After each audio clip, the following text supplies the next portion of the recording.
What up everyone, Kato on the track, and today I'm going to break down my production on Don't Need You featuring Jarren Benton and Hopsin off our Yuck Fu album, out now on Roc Nation. Kato on the track, You already know I'm going all in. It ain't hard to see this is my calling. Let's just be honest. Over like the past 2 years I've been running shit, but I was only jogging. So I had made this beat all the way back in January of 2018, and I actually titled the beat Don't Need You because I already had a concept in my head of what I wanted the song to be about.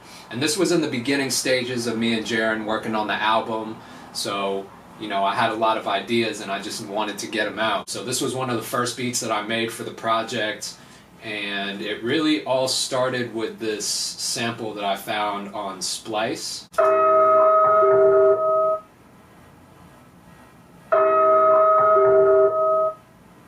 So it's just that melody repeated over and over again. I edited the sample a little bit, shortened it up, because I knew I wanted to layer something on top of it. So I played this piano on top of that sample.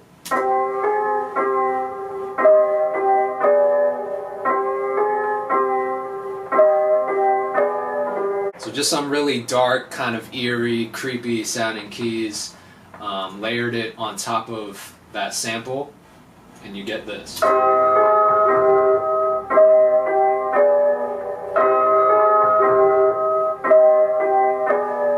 I wanted to, you know, if you notice, it kind of has a tail at the end of it, from the reverb and just from the piano keys themselves. So I wanted to shorten that a little bit. So what I did is I ended up basically sampling those keys and then chopping off the tail end of it to kind of fit the original Splice sample a little bit better.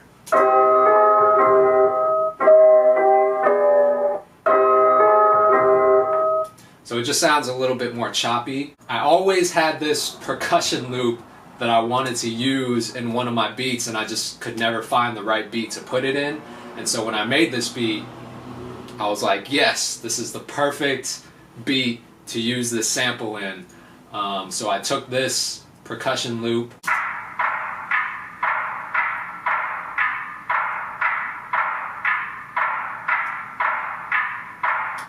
so what I did was I transposed it down, basically pitched it down 3 semitones, made it sound a little bit darker.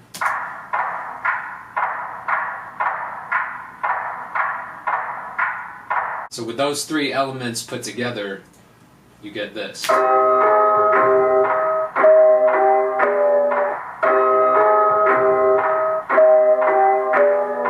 So already, you know, the foundation is there. All it really needs from here is some hard-ass hitting drums, and you pretty much got the whole beat right there. I spent extra time making sure that my drums are hitting right, making sure that just everything sounds on point and on tune with the rest of the track.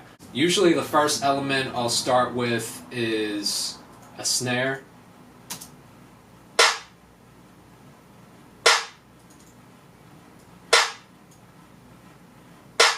From there I'll just add some hi-hats.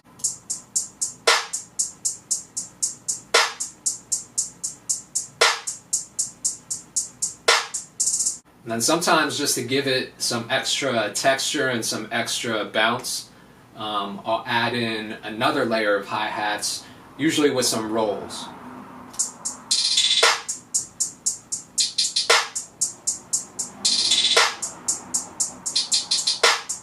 Then I just added some open hi-hats.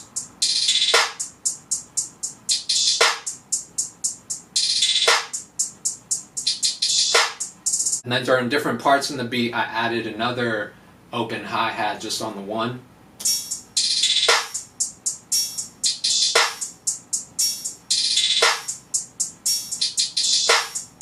And I even added a third layer of pitched hi-hats just to give it some extra bounce.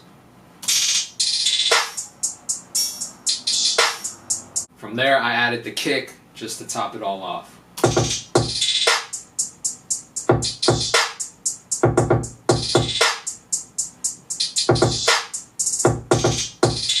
For anyone that knows my beats really well, you probably know that I like to use a lot of 808s and I had already had ideas for a lot of the beats on the album to use a lot of like heavy distorted 808s, so I didn't want to use that too much. This track I felt like was a good track to use a different bass instrument.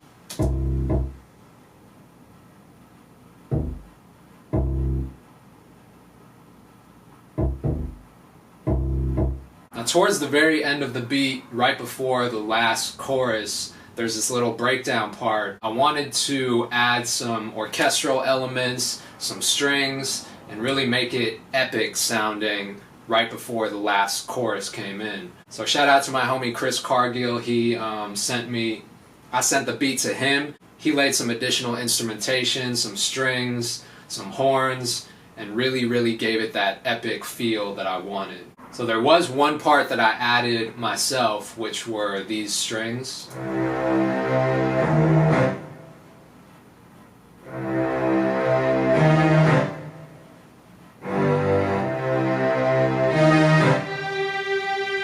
After that, I just added a dark sounding bell. And I used to be in band in high school, so I know like what different elements were supposed to be in this part to make it sound realistic.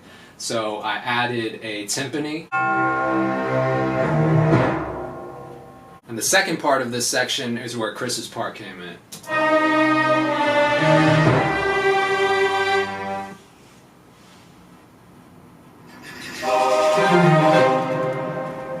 So when you put all of that together, it sounds like this.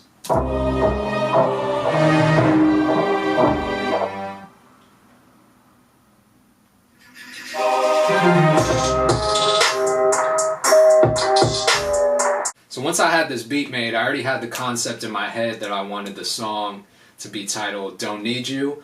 Just talking about, you know, the ups and downs of the music industry and life after Funk Volume, and talking about, you know, just how people treat you after certain situations when you can't do anything for them. So the I don't really need you part that repeats in the chorus is super simple, and I told Jaren to say it exactly like that. So we experimented with saying it a few different ways, and then we finally settled on a really simple version of the chorus, which is what you hear today. From there, after we had the chorus and Jaren's verses laid down, we just sent the track to Hopsin, and this was exciting for me because it was the first time that Hop had ever done a song with Jaren since the whole Funk Volume situation fell apart. So it was exciting for me, and we sent it to him. He sent us his verse back. I remember Jaren called me and he was like, yo, check your email, Hop sent his verse. It wasn't until later on in the album process, pretty much when we were done with the album,